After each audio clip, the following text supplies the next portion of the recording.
لیکن کبھی ایسا وقت آتا ہے کہ آدمی ایک کو بچانے کے لیے دوسرے کو قربان کرتا ہے، ایک کو بچانے کے لیے دوسرے کو قربان کرتا ہے۔ مثال کے طور پر یہاں بہت سارے لوگ ایسے ہیں جن کا مادر وطن بمبئی نہیں ہے، کہیں اور سے آئے ہوئے، اپنا گھر جو جائے پیدائش ہے اس کو چھوڑ کے آئے کہ نہیں آئے ہیں؟ بہت سارے لوگ ہیں۔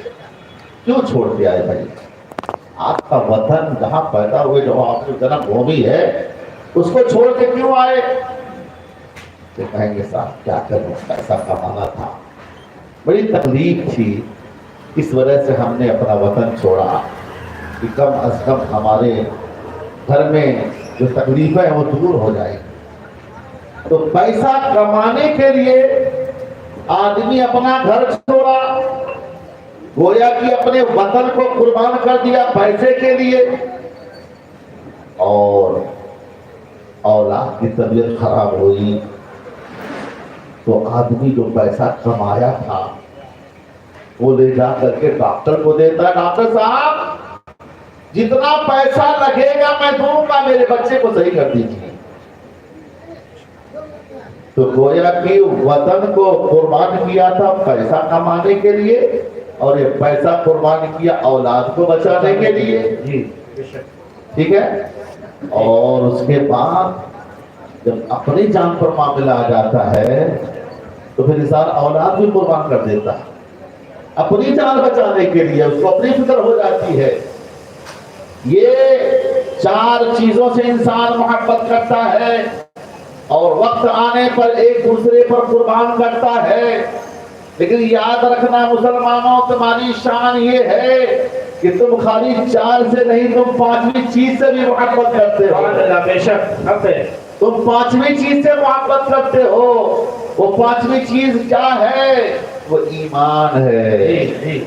کیا ہے بولو؟ ایمان ہے۔ ایمان ہے، ایمان ہے، ایمان۔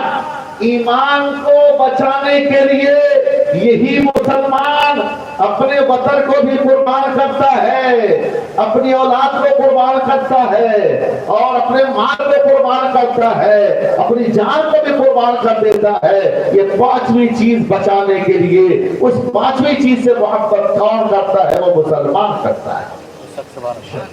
تو سمجھ میں آ گیا؟ مسلمان کی امتیازی شان ہے، مسلمان کی امتیازی شان ہے۔ ہم سبھی لوگ دنیا میں زندگی گزار رہے ہیں، سارے لوگوں کا حال یہ صاحب، جو آیا کھا گیا، جو چیز سامنے آئی کھا گیا۔ مسلمان کہتا نہیں صاحب، ہم ہر چیز نہیں کھاتے، جو چیزیں ہمارے لیے حلال ہیں مسلمان کہتا ہم وہی کھاتے ہیں، حرام چیزوں کو نہیں کھاتا۔ بلکہ کبھی کبھی تو ایسا ہوتا وہ حلال ہے، اگر وہ ذبیحہ مسلمان کے ہاتھ کا نہیں ہے تو اسے بھی نہیں کھاتا۔ وہ حلال جانور ہے، مر گیا، ذبح نہیں کیا گیا، اسے بھی نہیں کھاتا ہے۔ یہ مسلمان کا حال ہے۔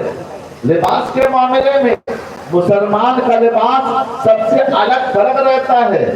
مسلمان کہتا ہے ہم مسلمان ہیں، ہمارا لباس یہ ہے کہ سر پہ ٹوپی ہو، قمیص ہو، پاجامہ ہو، کہبند ہو، یہ مسلمان کا لباس ہے، یہ امتیازی اس کی شان ہے۔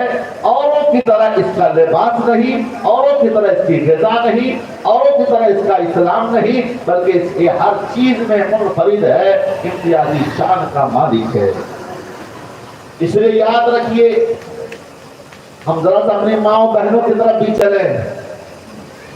ہمارے اوپر یہ تانا دیا جاتا ہے، یہ کہا جاتا ہے مسلمان قوم ایسی ہے جو عورتوں کو قید و بند میں رکھنا چاہتی ہے۔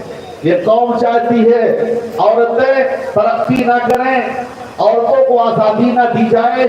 دیکھو یہ لوگ برقعے میں رکھتے ہیں، پردے میں رکھتے ہیں، یہ لوگ گویا کہ مقید کرنا چاہتے ہیں۔ تو میں ان لوگوں کو جواب دینا چاہتا ہوں، اسلام کا نظریہ آپ نے پہچانا نہیں، اسلام کی تعلیمات آپ نے سمجھا نہیں۔ اسلام نے اگر پردہ دیا ہے تو اس میں بہت ساری خوبیاں